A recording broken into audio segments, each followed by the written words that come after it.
Hello everyone, welcome to another Book Review Wednesday, and today I thought it would be interesting to briefly address The Catcher in the Rye by J.D. Salinger. Salinger or Salinger? I'm sure that there's a proper way to pronounce this, but I am not entirely sure. If someone could let me know, that would be wonderful, but regardless, yes, The Catcher in the Rye. This is a very famous book. I mean, I think the title almost speaks as to what it kind of represents. But I think there's a lot of confusion in regards to what actually is involved within the story. Because it seemed like during the time when it came out, I believe it was published in 1951, it stirred some controversy, and although there are in particular certain scenes that do have controversial aspects to them, it doesn't seem like it's something that I think is too overly provocative or too shock value oriented. But I think that's usually what people associate with when they think of this story. They think of it as being very provocative, and probably for its time period it was. I'm sure that there was a lot of moments where probably readers wouldn't feel comfortable in the same way that I think our audience of today wouldn't see it as so unsettling.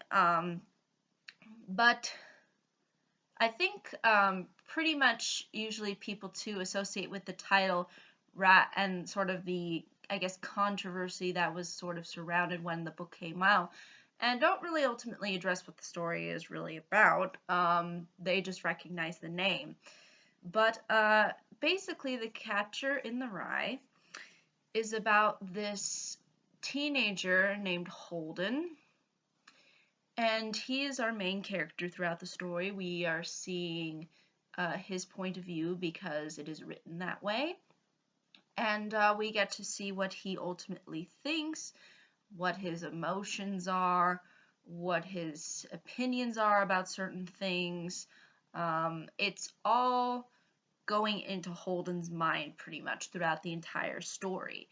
And as a result, it is more of a character study and not necessarily a plot-driven book, although there is this sort of plot that really sort of ties everything together.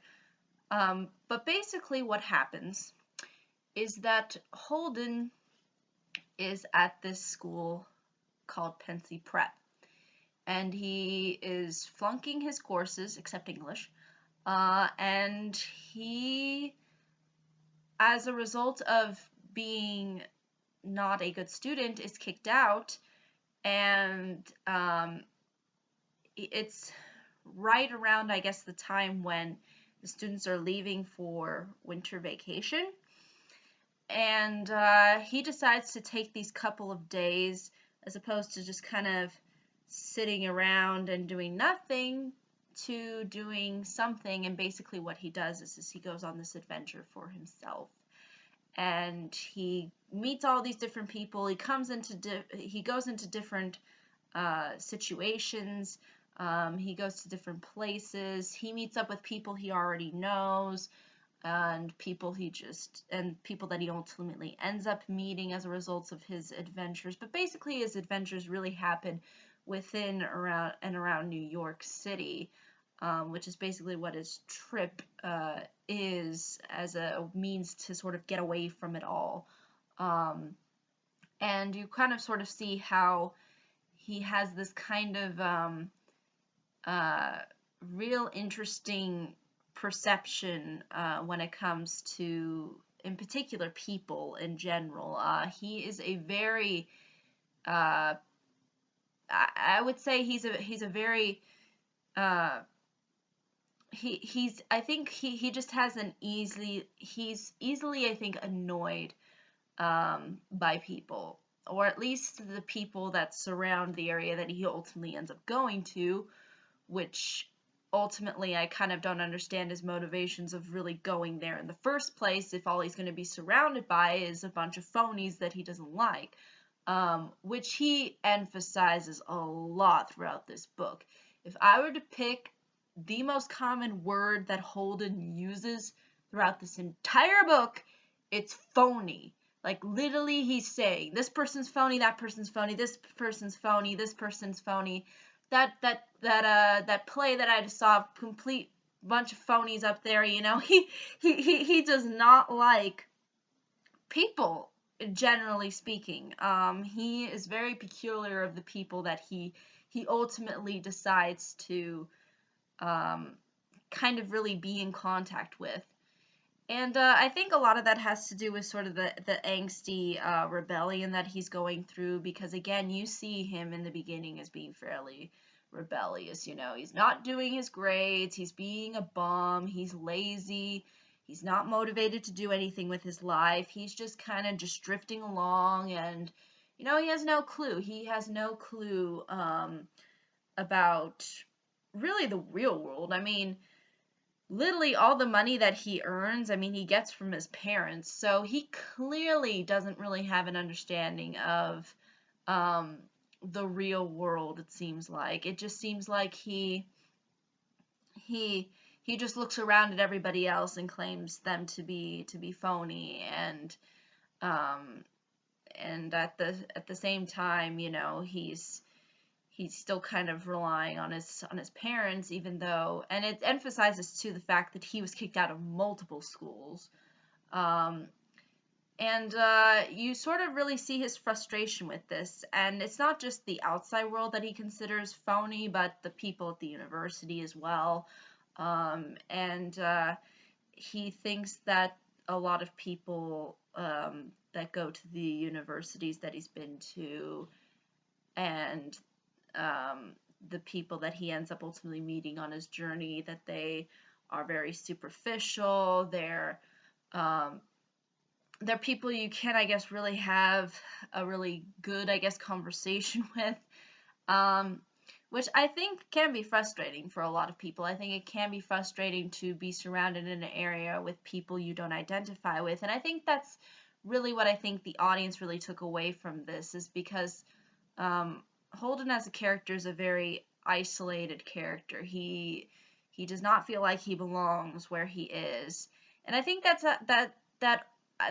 kind of phoniness that's projected onto him is what ultimately makes him not want to participate in society, not want to contribute to society, and therefore say, you know what, no, I'm not gonna show up to class. I'm not gonna do anything with my life. What's the point? You know, you're just all of you are just a bunch of phonies.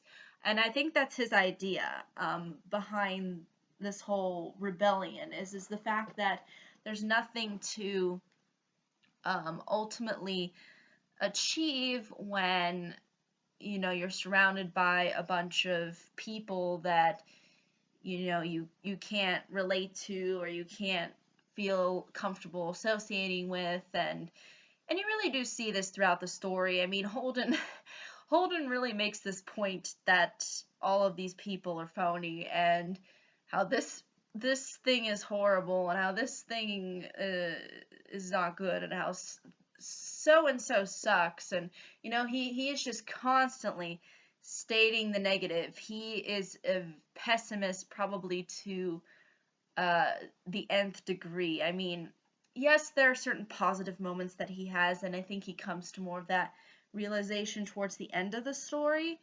But pretty much throughout the entire thing, he is just whining and complaining and saying, oh, this person's a phony, and oh, look at all those idiots over there, and oh, look at all those people over there.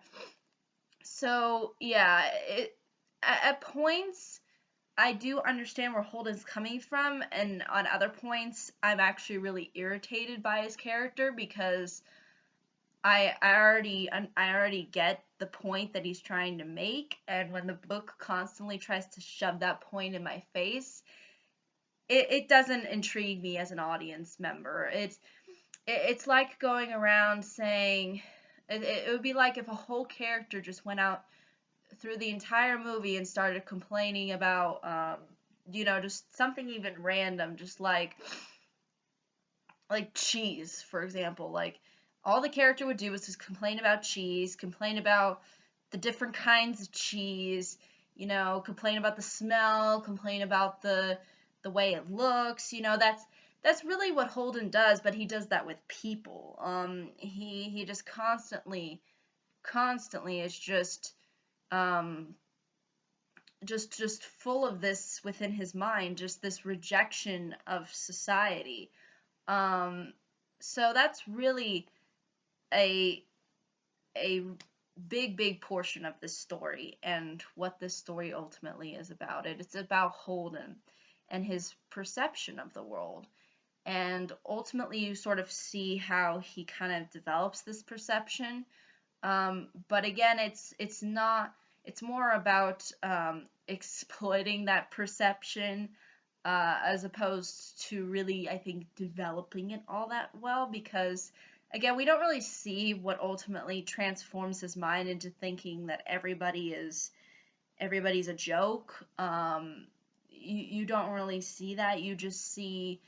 Um, you just see him reacting to his annoyances, and to what he finds distasteful and what he doesn't like. So, yeah, it is a very character driven piece, this work. If you like stories that revolve more around a plot as opposed to what a character is thinking, then you probably won't really enjoy this book. But if you do enjoy a a character study, if you do like getting into a character's mind and seeing things through his point of view and him using the exposition as the means to sort of um, showcase sort of his points, which is I think what Holden does and what I think the book expresses ultimately fairly well, then you will enjoy it. It and on the one hand, I do like Holden's character and that he's bringing up these sorts of issues. I just feel like that the complaining could have been a little bit more toned down, because he does it constantly. It's like every page there is at least a mentioning of somebody being, this, or somebody being that, or oh, look at how horrible this is, and so when I hear that throughout an entire book, it kind of gets annoying. It kind of gets a little bit too draining and a little bit too tiring. But again, the book is actually not all that long. I mean, it's only a little over 200 pages. So it's a light read, but it still, I think, has a little bit of that excessive um, angst that might have been the author's intentions. Again, it might have been that he's trying to over exaggerate these feelings that Holden is having, because that's the point of the story. And I think that's really ultimately what the author was trying to hit home, is this idea that Holden rejects society because society is superficial, it's phony, there's not a whole lot of substance going on, so he checks out. So I think that's really the heart of the story, and I think that's why there's a lot of people who are within that teenage demographic that can identify with it. And as far as controversy is concerned, I would say probably the most controversial thing that really happens in this book is that there is a prostitute that shows up at one point. But really, that's it. That's really the only thing in this story, and maybe mild bits of cussing here and there. But to be honest, it's really, I don't think, anything that's too obscene or too graphic. I mean, there's nothing that's I think of really huge controversy, or at least that we would see as hugely controversial today. But again, in 1951, when this book came out, it probably was seen as a little bit a little bit too dirty, and too full of angst, maybe, for some people's taste. But it has held up to this day as being one of those classics. I think there's some schools that do have you read this book for high school. My school was not one of them. I would definitely rather read this book though than the Scarlet Letter. Let me tell you that for sure. But oh, excuse me. But no, sneezing. You never know when it's gonna come. But I think that's though really ultimately all I can say about this story without giving too much away. And I really don't want to give too much away of the other characters because they really do sort of play a role into the plot and into Holden's understanding and psyche. So I don't really want to showcase those characters. But what you really do need to go into it is this understanding that it is a character piece. It is about this angsty teenager, Holden, who rejects society. And if you like those kinds of stories that revolve around this kind of a subject matter, then you'll enjoy it. But if you don't like angsty teenage rebellion, then you're not going to like this book one bit. You're not going to enjoy it. But I think that's really, though, ultimately all I can say about the book as a whole. But again, if there are any questions, comments, concerns, I'd be more than happy to answer them. Thank you so much for watching. I hope you all have a pleasant day, week, month, and year. And I hope to see you all in the next video. Take care. Bye-bye.